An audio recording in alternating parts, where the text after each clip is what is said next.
Retrouvez Smart Transfo avec Losam, la transformation des métiers par le digital.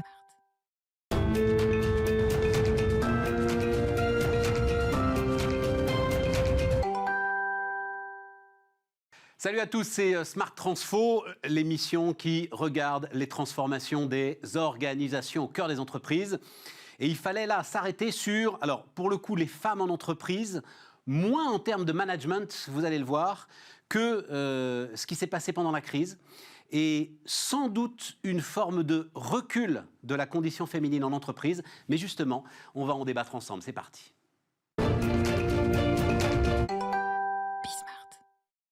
Salut à tous, c'est Smart Transfo sur Bismart, émission donc en partenariat et en collaboration avec l'agence Losam et avec Loïc Vuchard. Et Loïc, donc là effectivement, 8 mars, journée des droits des femmes. Absolument. Et c'est vrai qu'on a voulu se poser un certain nombre de questions, et elles sont passionnantes ces questions, autour, alors deux choses, le leadership au féminin d'abord, oui. Est-ce que ça existe? Et puis ensuite, prendre acte de ce qui est, et on le voit sur beaucoup d'indicateurs, sans doute un recul de la condition des femmes en entreprise à l'occasion de cette épidémie. Exactement. On y va donc avec deux invités pour démarrer, Loïc.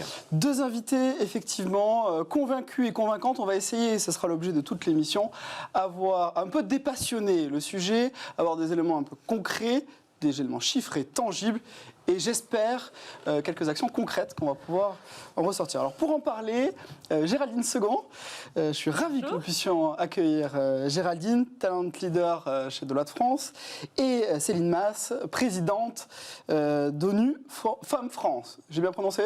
C'est parfait. C'est ça. Alors je ne sais pas ce que c'est. Oui, voilà. Je ne sais pas ce que c'est ONU Femmes. C'est une très bonne question. Donc ONU Femmes, c'est l'agence des Nations Unies qui est spécialisée sur la question des droits entre les femmes et les hommes, et de l'égalité. D'accord. Et nous sommes donc l'entité française de cette agence. Alors, ça bouge sur le sujet. Indépendamment du 8 mars, je voulais absolument qu'on en parle, car le Covid a bousculé un petit peu les cartes. Quelle est votre vision du sujet, du leadership au féminin, notamment avec cette crise du Covid ? Bon, alors déjà, l'expression leadership au féminin, messieurs, je vous challenge. Alors, mais justement, ça m'intéresse, moi, ça. Alors, moi aussi, beaucoup. En fait, dire qu'il y a un leadership au féminin, ça voudrait dire qu'il y a des qualités essentiellement féminines. C'est ce qu'on appelle l'essentialisation. Et donc, nous, on parle plutôt de leadership des femmes comme leadership des hommes, parce qu'il y a plusieurs manières d'exercer un leadership, que l'on soit femme ou homme. Et c'est donc très important déjà de poser ce point, de savoir de quoi l'on parle. Alors, c'est d'autant plus important qu'il y a une évolution des femmes elles-mêmes. Et je suis plus vieux et en fait, c'est un sujet que j'ai vu évoluer. Il y a une évolution des femmes elles-mêmes sur ce sujet. Parce qu'il y a 10-15 ans, leadership au féminin, pour le coup, c'était pas contesté. Il y avait cette idée qu'effectivement, il y avait un certain nombre de qualités féminines. Et je me souviens d'une phrase que j'avais adorée en 2008. Lehman Sisters n'auraient sans doute pas fait faillite. Parce que, notamment sur la prise de risque, il y avait des éléments qui étaient des éléments typiquement masculins. Ça, aujourd'hui, ça a évolué. Vous n'êtes plus du tout dans cette vision-là ? Non, alors évidemment, la biologie, ça existe, la science, ça existe. Donc il y a des différences entre les hommes et les femmes. On ne cherche pas à les gommer. Mais si vous voulez, si on commence à dire que la femme, entre guillemets, elle lead de cette manière-là, déjà, on nie le fait qu'il y a des millions de femmes, voire des milliards, et qu'elles sont toutes différentes, de parcours différents. Tout à fait. Et pareil pour les hommes. Et par ailleurs, j'ajoute une idée. Je pense que le leadership du 21e siècle, qu'il soit par les hommes ou par les femmes, il est beaucoup plus tourné vers l'empathie, et on l'espère encore plus demain, que ce que l'on a connu il y a 20 ou 30 ans. Ce qui me semble important, en fait, c'est de reconnaître la coexistence de plusieurs types de leadership qui s'appellent féminin ou masculin. Ce qui est important, c'est d'avoir plusieurs types de leadership, plusieurs parcours professionnels aussi qui coexistent. Et il n'y en a pas un meilleur que l'autre. C'est vraiment cette coexistence des différences qui est importante. Oui, et puis ça devait aussi sans doute servir de paravent ou d'excuse facile pour limiter en fait la progression des femmes en disant « Ah ben non, là je peux pas, j'ai besoin d'un leader, j'ai besoin d'un meneur d'hommes, j'ai besoin de ceci, cela ». Et effectivement, c'était une manière de ne pas traiter le problème, en fait. Alors, est-ce que, justement, je disais en introduction que ça va été un peu bousculé avec le Covid. Parlons du rôle modèle. Est-ce que le rôle modèle est utile chez Deloitte, par exemple ? Comment tu considères le sujet ? Quelle vision tu défends par rapport au fameux rôle modèle que l'on peut avoir ? Les rôles modèles, absolument, tu as raison. Par rapport à ce que je viens de dire sur la différence, ça me semble indispensable, le rôle modèle, de pouvoir savoir que chacun peut se projeter, qu'il est possible d'avoir toujours un parcours, une étape supérieure, supplémentaire dans son parcours. Je pense que c'est indispensable et le rôle modèle, savoir que d'autres l'ont fait, je pense que c'est vraiment très intéressant parce que voilà, on a besoin d'exemples et d'exemplarité dans sa projection professionnelle. Et chez Deloitte, on met en œuvre des actions très concrètes pour pouvoir diffuser ces rôles modèles avec des témoignages d'hommes et de femmes. C'est vraiment pas sectaire en la matière, d'hommes et de femmes à l'attention de l'ensemble des collaborateurs de Deloitte, où chacun vient raconter son parcours, la manière dont il a géré sa carrière, son équilibre vie privée, vie professionnelle, parce que c'est souvent un des enjeux aussi en termes de, quand on parle de leadership au féminin, sans tomber dans le cliché sur le sujet. Mais voilà, et l'objectif, c'est vraiment de présenter cette coexistence de diversité de rôle modèle et le fait qu'il y en a qui y sont arrivés. Donc pourquoi par moi que chacun puisse s'autoriser à se projeter. C'est quelquefois cette autorisation qui crée ce plafond de verre-là. Céline ? Moi, je pense qu'on ne transforme que ce que l'on peut imaginer. Donc, c'est très important qu'il y ait des rôles modèles, en tout cas des gens qui nous inspirent, parce que c'est ça qui nous pousse à agir et à transformer. En revanche, là où je nuancerai un tout petit peu le propos, c'est que on ne peut pas toujours avoir des rôles modèles trop hauts non plus. D'une part parce que le succès, c'est une définition différente pour toute personne. Certaines personnes n'aspirent pas du tout à être sur le devant de la scène et le succès social, c'est pas ce qui les intéresse le plus, d'une part. Et d'autre part, je pense qu'il faut trouver des rôles modèles qui résonnent avec votre propre vie, votre propre humanité. C'est pas toujours des rôles modèles qui ont des parcours exceptionnels. Ça peut être des parcours du quotidien. Donc il faut aussi valoriser cet aspect-là des rôles modèles. Parce que, tu vois, Géraldine, quand tu dis elles y sont arrivées, pourquoi pas moi ? Mais pourquoi est-ce que moi j'aurais à faire un effort considérable ? Parce qu'elles y sont arrivées, mais à quel prix ? Et pourquoi est-ce que moi j'aurais à faire un effort finalement aussi important ? D'une certaine manière, j'y ai droit sans effort particulier. Je ne suis pas d'accord sur le à quel prix. Parce qu'avoir un rôle modèle, ça ne veut pas dire avoir quelque chose d'inatteignable. Ça ne veut pas dire... Justement, je parlais de diversité des rôles modèles. C'est-à-dire que chacun doit avoir un parcours avec son choix de parcours. Et ce qui est intéressant dans le fait de proposer plusieurs parcours, c'est que chacun puisse faire un peu de picking finalement dans les différentes étapes, dans les ce qui différentes t'inspire.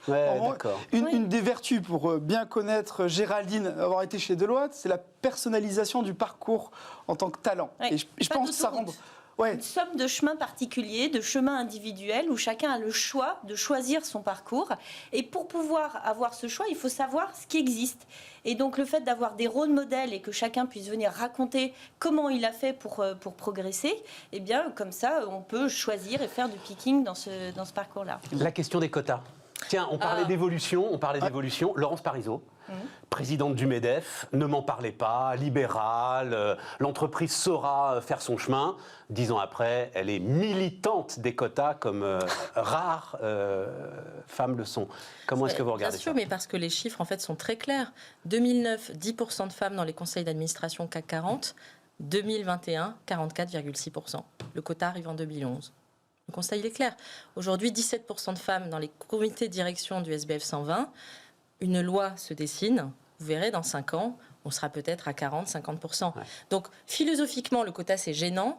Mais pragmatiquement, le quota, c'est d'une efficacité redoutable. Je soulignerai aussi l'efficacité de la loi Copé-Zimmermann dans la qualité des personnes. C'était le conseil d'administration, Copé-Zimmermann. Dans les instances de gouvernance. Aujourd'hui, on ne remet pas en cause ces femmes qu'on a réussi à identifier, qui sont dans ces comités de gouvernance. Et donc, comme quoi, on a réussi à le faire. Et donc, il n'y a pas de raison que ça ne fonctionne pas également pour les instances de direction, ce qui est en cours. Et je pense que l'objectif de ces lois et de ces quotas, c'est pas de mettre un quota, c'est de s'obliger à aller au-delà de la solution de facilité, parce que c'est vrai qu'aujourd'hui c'est peut-être plus facile d'identifier des successeurs hommes qui sont un peu plus déjà en place finalement, donc on s'oblige à identifier d'autres personnes et à préparer des femmes en l'occurrence pour prendre cette succession-là. Et en fait, le quota, ça oblige à se forcer à ne pas choisir la facilité. On parle du recul ? Oui, on parle du recul. Conviction que la pandémie, on va le voir après, il y a quelques chiffres très concrets, la pandémie a un impact assez important. Quelle action ? Déjà, est-ce que vous voyez une évolution négative sur le sujet ? Et 2, une question très claire sur les actions concrètes que pourraient mettre en place les entreprises, que devraient mettre en place les entreprises. Céline ? Alors, les actions concrètes, c'est assez simple. Il y a 2 actions, je pense. Déjà sur l'évolution, pardon. Alors, l'évolution, le Covid a un impact très négatif sur le sort des femmes, sur tous les sujets. Pour plein de raisons, les chiffres sont en train d'en attester, ça va être encore pire dans quelques mois. Quelques exemples de chiffres. On prend un retard, eh bien, les violences contre les femmes, plus 30%, économie informelle, 470 millions de femmes dans le monde qui ont perdu du coup leurs revenus, précarisation augmentée, les entreprises aussi certaines Parce qu'elles sont davantage dans le travail au noir. Absolument, enfin, l'économie informelle, le travail informel, le soin aussi à la famille, les aidants, etc. Les entreprises sont un peu plus frileuses aussi sur la question, malgré le fait que la RSE, on en entend beaucoup parler, sauf qu'on voit que sur la RSE, aujourd'hui, les investissements sur l'égalité, il y a un petit peu de frilosité parce qu'on sait que la crise économique est sans doute devant nous. D'accord ? Donc ça, c'est un constat. Et un constat vraiment réaliste, fondé sur les chiffres. Qu'est-ce qu'on fait ? Alors, nous, on fait 2 choses. D'abord, on incite les entreprises à investir dans nos programmes. Ça, c'est très ONU Femmes. On a des programmes dans 100 pays pour émanciper, pour aider les femmes, pour les accompagner. Donc ça, ce sont des investissements défiscalisés que les entreprises peuvent prendre dès demain. Et deuxièmement... Avec quel type d'action associée ? Alors, ça peut être, on choisit, il y a des programmes sur l'économisation économique, donc aider des femmes à devenir entrepreneurs. Il y a des programmes sur la lutte contre les violences. Il y a des programmes sur les femmes dans les processus de paix, vous voyez, femmes, paix, sécurité. Des programmes aussi sur les femmes dans l'IA. Enfin, il y a plein de sujets. On choisit son sujet, on choisit son thème. Et ça, c'est un point clé quand on veut investir. Ça fonctionne comme du mécénat. Bien sûr, c'est du mécénat, et ensuite on suit le programme, il y a des indicateurs, et on suit surtout l'impact, parce qu'aujourd'hui, c'est bien les belles paroles, mais ce que l'on veut, c'est que les choses changent. Et ensuite, deuxième point central, évidemment, il faut cultiver son propre jardin. Parce que si vous investissez des millions sur les droits des femmes et qu'à l'intérieur de votre entreprise, le sujet n'est pas préempté, n'est pas traité, il va y avoir un problème. Donc, en la matière, l'essentiel, ce n'est pas d'être parfait, personne ne l'est. L'essentiel, c'est d'être dans un progrès continu, d'évaluer, de prendre des actions concrètes et surtout de ne pas aller sur tous les sujets. Moi, c'est un conseil que je donne aux entreprises. Choisissez votre combat, mettez-y les moyens, ayez une feuille de route structurée et mesurez l'impact. Quels combats sont prioritairement impactants ? Alors, il y a répartition vie privée, vie professionnelle, ça c'est très important. Et aussi pour les hommes, parce que le progrès pour les femmes fait progresser les hommes et fait progresser la société entière. L'égalité salariale, c'est légal, sauf qu'il y a encore plus de 20% d'inégalité, donc il faut y aller. Les seniors aussi, je pense que c'est un sujet, seniors femmes, seniors hommes aussi, ça n'est pas que réservé aux femmes. Et puis les métiers de demain. Géraldine ? Moi, je mettrais... Une priorité, il nous reste une grosse minute. L'attention portée sur le management de proximité à distance, c'est-à-dire garder cette proximité avec les équipes, toutes ces équipes, mais du coup, y compris les femmes, qui aujourd'hui travaillent à distance et peuvent perdre le contact avec l'entreprise, avec ce qui les maintient dans cet environnement économique. Et donc, garder ce contact et renforcer le management de proximité. Et renforcer, moi, je crois beaucoup aussi aux actions de mentoring croisé entre un homme et une femme, que ce soit le mentor ou la mentie d'ailleurs, ou la mentor et le menti, dans les 2 sens.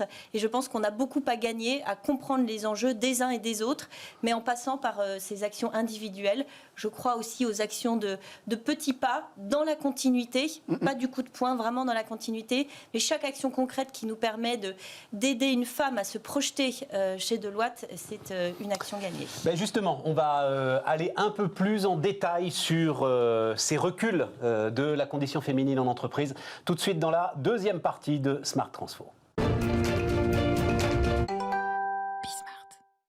On continue les amis, et donc on continue. Alors, ce que tu veux là, Loïc, avec Sophie Lazzaro. Bonjour Sophie. Bonjour. Tu vas donc nous présenter Sophie, et puis justement marquer de manière précise en quoi est-ce qu'il y a eu un recul de la condition des femmes au cœur de l'entreprise à l'occasion de tout ce qu'on vient de traverser. On a une conviction, c'est qu'on veut rendre le débat tangible. En fait. Donc, Sophie Lazzaro, qui au sein de chez Deloitte Conseil dirige l'activité l'offre diversité et inclusion, a fait passer une étude auprès de 400 entreprises très intéressantes qui justement apportent des chiffres un petit peu tangibles. Sophie, peux-tu nous dire déjà ce que tu retiens toi de cette étude quand tu as découvert les chiffres ? Oui.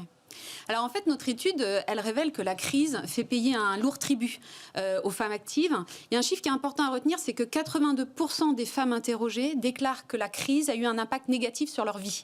Alors sur leur vie en termes de charges tant du côté personnel, et pour 2/3, elles considèrent qu'elles ont eu plus de tâches ménagères à accomplir. C'est ça. Et côté sphère professionnelle, 1/3 considèrent qu'en plus, elles ont eu une charge de travail additionnelle. Donc en fait, dans cette étude, elles partagent le fait que cette crise a un impact à la fois sur leur bien-être physique, mais aussi leur bien-être mental, et que ça a accru les difficultés à concilier leurs engagements professionnels et leurs engagements familiaux. Avec, et là c'est là que c'est un petit peu inquiétant, c'est finalement un doute sur l'impact que ça va avoir sur la suite de leur parcours. Toi qui conseilles les entreprises sur le sujet, tu as le sentiment personnel qu'on a reculé sur le sujet ?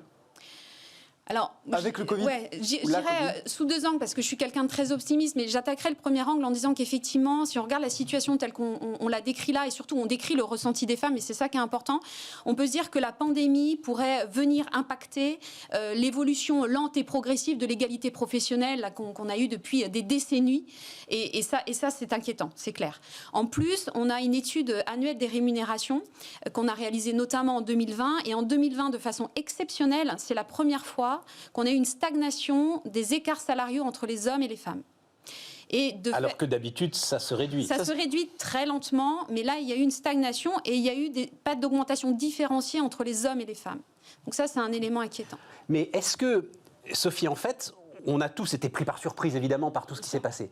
Et je pense que tout ce qu'on a pu découvrir, j'ai vu des statistiques, par exemple, l'une d'entre elles m'a beaucoup intéressé, et quand on y réfléchit, c'est une évidence. Un homme, une femme en télétravail, la femme va être interrompue 2 fois plus que l'homme en télétravail. Je crois que c'était particulièrement vrai quand les écoles étaient fermées. En plus, il y a eu ça en plus.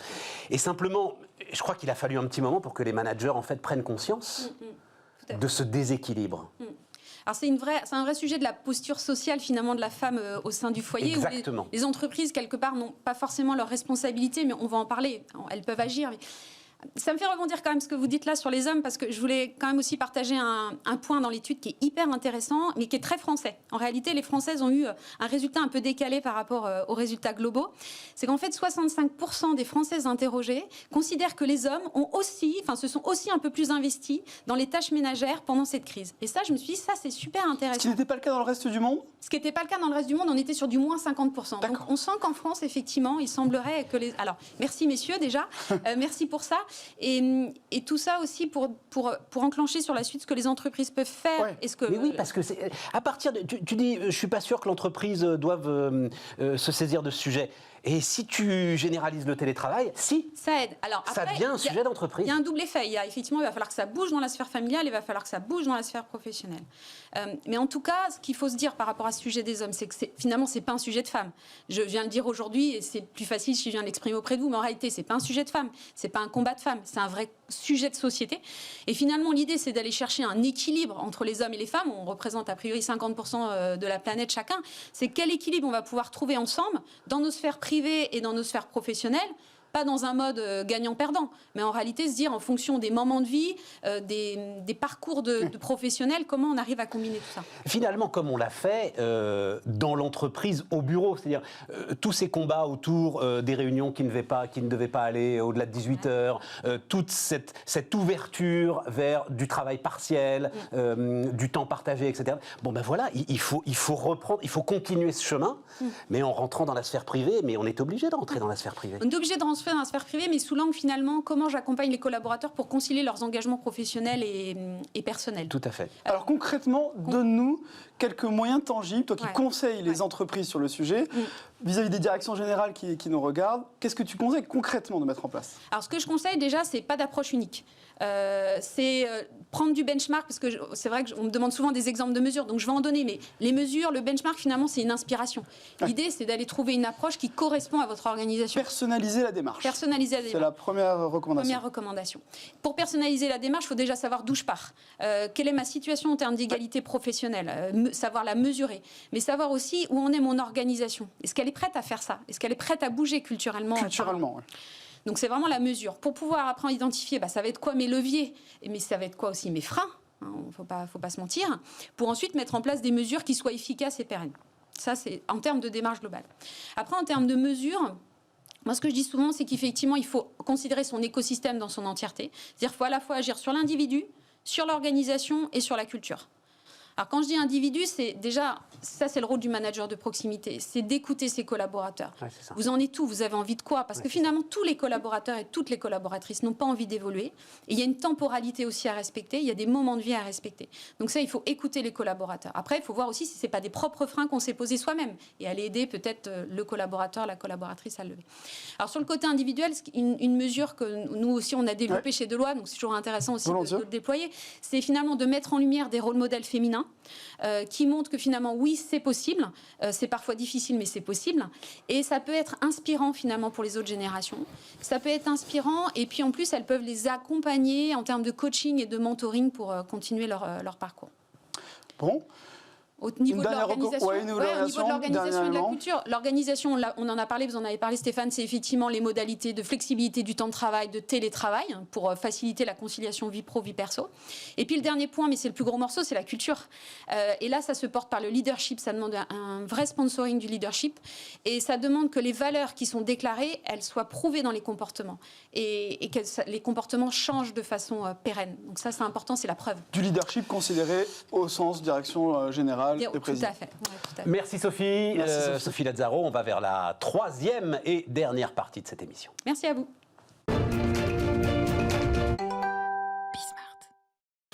On termine donc la dernière de nos séquences, Loïc. Oui. Et alors pour le coup, on va quitter l'ensemble de la question femmes et RH pour aller alors vers un sujet d'actualité. C'est Laurence Yvon qui est avec Absolument. nous. Absolument, une spécialiste des budgets, Stéphane, parce que la crise du Covid a mis en exergue l'inutilité des budgets. Je vais un peu fort, mais le modèle traditionnel, mais je laisserai Laurence nous l'expliquer, le modèle traditionnel d'élaboration budgétaire qui prend un temps infini et qui, in fine, on l'a vu au caractère imprévisible de la crise, a mis en exergue cette inutilité. J'y vais un peu fort, mais Laurence, peux-tu nous rappeler déjà ce que tu fais, Tagetik? Oui, bonjour, donc je suis ravie d'être avec vous. Donc, Laurence Yvon, je dirige les opérations de Tagetik en France.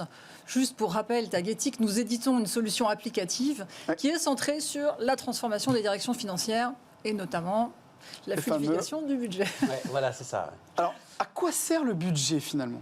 Alors c'est une bonne question. J'adore déjà quand on parle du budget, parce que dans tous les CFO qu'on rencontre, j'en rencontre énormément qui me disent « Alors, madame, soyons clairs, j'aimerais bien que mes équipes se mettent à faire autre chose que de ne faire que du budget. Process classique et en souffrance. La moyenne, c'est à peu près 3 mois pour son délai. Pour certains, 8 mois sur 12. À peine on a fini, on recommence. » Alors j'ai envie de vous dire, génial. Laurence, 8 mois sur 12 à faire le... Oui, c'est ça, j'en ai rencontré. Et donc, à peine il est terminé qu'il faut recommencer. Ça existe dans beaucoup de grands groupes. Et j'ai envie de vous dire... Et ça, c'est en temps normal. C'est-à-dire que quand tu as le Covid en plus qui bouscule tout ça... c'est ça qui est... C'est évidemment ça. C'est-à-dire mettre 8 mois à faire un budget qui va être... Enfin, il est même obsolète pendant qu'ils le font. Il est obsolète pendant qu'ils le font. Et j'ai envie de vous dire, à cet égard, le Covid, ça a été génial. Parce que le Covid, ça a juste démontré l'absurdité de la longueur de ce process budgétaire et surtout le fait que quand on n'avait même pas terminé, qu'il était déjà complètement obsolète. Alors avec le Covid, il était presque obsolète avant de démarrer. Ouais. Et ce qui fait que les directions financières ont dû fonctionner complètement sans repère toute l'année et sans ce fil rouge qu'ils suivent toute l'année, qui est le budget sacralisé. Il n'y a plus de budget. Donc là, le budget, il ne voulait plus rien dire. C'est ça, parce que c'est l'utilité d'un budget quand même pour des directions générales qui le suivent et qui en sont attachées, c'est de pouvoir fixer un cap, normalement. Alors évidemment, si vous leur dites on va supprimer le process budgétaire, c'est panique à bord. Mais il sert à quoi déjà le budget? C'est la première des bonnes questions qu'il faut se poser. Oui. Le budget, il a 4 objectifs. Fixer premièrement les objectifs de l'entreprise, définir les lignes de coûts auxquelles on a le droit par département, prévoir et piloter la performance. Et j'ai envie de vous dire, il faut d'abord se poser une vraie question avant de tirer sur le process budgétaire lui-même. J'ai envie de vous dire, on va tirer sur l'ambulance. C'est déjà, à quoi sert-il? Est-ce qu'il est vraiment opportun de continuer à définir les objectifs des managers et de ce sur quoi ils seront payés par ce process budgétaire top-down et bottom-up qui devient complètement schizophrène, ou de définir ce à quoi on a, ce qu'on a le droit de dépenser, ou en gros on vous explique que le budget c'est comment faire plus avec moins. On va se parler clair. Alors, Laurence, je vais être très bien parce qu'il se trouve que moi j'ai dirigé la petite filiale d'un grand groupe. Bon, ce budget c'était mon repère en permanence quand même. Exact. Je savais si j'étais dans les clous, si j'étais pas dans les clous. Je savais si à un moment je pouvais quand même un petit peu souffler et faire souffler les équipes ou s'il fallait cravacher. J'en ai besoin. Absolument. J'ai besoin de ce repère vis-à-vis d'une direction générale que je ne verrai jamais parce qu'elle est bien trop loin. Eh bien, on dit exactement la même chose, c'est-à-dire vous avez besoin des chapitres 3 et 4 que je vous exprimais, c'est-à-dire de prévoir et de piloter la performance. On en est où? On va dans le mur? On n'y va pas? Où est-ce qu'on en est? Là où je vous dis que ça devient un petit peu compliqué, c'est quand ça sert en même temps à définir les objectifs des managers et de définir en gros l'allocation des coûts, à combien on a le droit de dépenser par département. C'est peut-être là-dessus qu'il faut se poser la question de comment on pourrait faire ça autrement, mais justement le budget il est là. De quoi on a besoin? Prévoir et piloter la performance. Ça, c'est sûr qu'on en a besoin et que ça, on ne va pas y toucher. Sinon, il faut quand même piloter l'entreprise. Oui, d'accord, voilà. Mais piloter la performance, mais alors, on a quoi comme repère pour la piloter, cette performance? Pour piloter, il faut une route. Voilà, on suit un axe. Ça devient quoi, l'axe? Si on met le budget de côté, le premier axe qu'on a, ça s'appelle le plan déjà. Donc, il y a le plan stratégique, long, moyen ou court terme. Et effectivement, quand on a fait son plan stratégique, on va être clair, s'il est à peu près détaillé, l'année 1, c'est le budget en clair. Donc déjà, ça, c'est les grandes lignes qui sont en place et qui ont l'avantage de définir comment on va piloter l'entreprise, quels sont les KPI, quels sont les drivers opérationnels qu'il va falloir mesurer, qui vont driver directement la mesure de l'EBITDA. Et une fois qu'on a le plan qui est en place, donc quasiment l'année 1 du budget, eh bien après, le sujet, c'est la prévision. Et là, j'ai envie de vous parler davantage de prévision. On appelle ça du rolling forecast, glissante sur une période de 12 mois qu'on va revoir en permanence, voilà, sans qu'on ait cette espèce de vague de process budgétaire qui s'arrête, qui est obsolète et on recommence, etc. C'est peut-être par là qu'on va voir la lumière. Alors l'intérêt que je vois dans ce que nous décrit Laurent, c'est que tu peux saisir des opportunités. Ouais, c'est ça. Parce qu'avec ta route bien tracée, Stéphane, qui te borde dans ta direction, tu ne saisis pas les opportunités et tu ne rebondis pas en réallouant tes moyens moteurs, comme on dit, pour pouvoir faire face, par exemple, à une crise du Covid. Par exemple, un rebond extraordinaire de l'activité. Comment tu saisis des opportunités si tu as une route qui est déjà tracée en début d'année? Cette histoire donc de rolling forecast, en fait, mon budget, je vais l'avoir, mais simplement, c'est une matière vivante. Il tient compte de tout ce qui se passe. Et donc, j'ai toujours ma route, sauf que parfois elle tourne, parfois elle monte, parfois elle descend. Okay. Dieu sait, si en période de Covid, il a fallu réagir à la semaine et tout a bougé en même temps. Donc, c'était justement là qu'il a fallu reprévoir en permanence et surtout jouer sur des indicateurs opérationnels ou des signaux d'alerte qui ont permis de prévoir autrement et de piloter la performance de l'entreprise. Parce que le budget, souvent, une fois qu'il est figé, on a souffert, on a mis X mois à le faire. Bon, ça rassure nos dirigeants. Le stress, on se pose, ça y est, mon budget est en place. En fait, on n'a pas commencé l'histoire. Est-ce qu'on va dériver par rapport au budget? Est-ce qu'on va... Tout est dans la prévision et la mesure de la performance avec des simulations et surtout d'être capable d'être agile, d'être mouvant et d'être réactif et d'avoir un coup d'avance. C'est ça le sujet. Je ne voudrais pas qu'on soit simpliste dans la discussion en disant il n'y a qu'à mettre en place un rolling forecast. Qu'est-ce que ça veut dire concrètement? C'est quoi? De la technologie, c'est ta conviction, bien sûr, et un peu de changement culturel. Déjà sur la techno. Déjà sur la technologie. Donc l'intérêt, c'est bien sûr de permettre d'automatiser tous ces processus avec du collaboratif, avec des workflows, de savoir exactement où on en est, de pouvoir... Ça, c'est ce que fait Tagetik, justement. Oui, au passage, c'est juste notre métier, mais c'est vrai que... Au passage, je dis. L'intérêt, c'est aussi de savoir quel était le budget de l'année précédente, quels étaient les actuals, de pouvoir faire des simulations, de pouvoir gérer le versionning, parce qu'évidemment, quand on fait un budget, il y en a qui disent à la version 18, 19, exactement. Voilà. Donc surtout de pouvoir les historiser, les mesurer, de prendre des hypothèses et de savoir comment est-ce qu'on veut piloter. Le sujet, c'est surtout comment prévoir les lignes de coûts, comment prévoir les revenus et en permanence de s'adapter, parce que ça va bouger en permanence. Donc la techno, c'est tout simplement d'avoir en temps réel une vision sur le réel, d'avoir une vision PNL, d'avoir une vision bilan, une vision cash, et de pouvoir constamment piloter la performance de l'entreprise en fonction des indicateurs sur lesquels on va jouer. C'est beaucoup ça finalement le budget. Il va falloir piloter dans l'imprévisible. Voilà. Oui, c'est ça. Et c'est des armes pour piloter dans l'imprévisible. C'est des moyens surtout. C'est-à-dire que ce sont des moyens de mettre les données dans les mains des directeurs financiers, des opérationnels, et surtout de faire en sorte qu'ils passent du temps à challenger ensemble opérationnels et finances les hypothèses qu'ils prennent, les inducteurs opérationnels, pour savoir comment on va faire bouger le cap de l'avion et comment on va se mettre en condition de succès. Donc c'est surtout ça. Et la vraie conversation, elle est là, plus que, comme je vous le disais, piloter combien les managers vont gagner parce que sur un budget qu'on ne va pas pouvoir faire, etc. C'est schizophrène par nature. Donc c'est de ça dont je voudrais qu'il sorte. Merci Laurence, merci Loïc. Les amis, c'était Smart Transfo et on se retrouve dans quelques semaines.